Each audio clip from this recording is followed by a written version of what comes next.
putting windshield epoxy in the motor mounts of the Hyundai here. 2012 Santa Fe.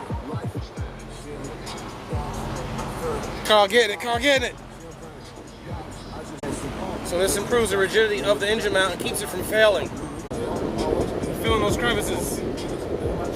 Just how I feel your mom's crevice.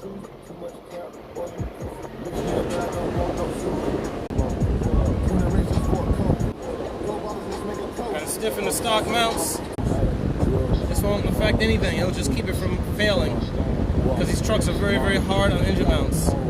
What do y'all think of this? Please comment below. Remember to like, share, subscribe, and comment.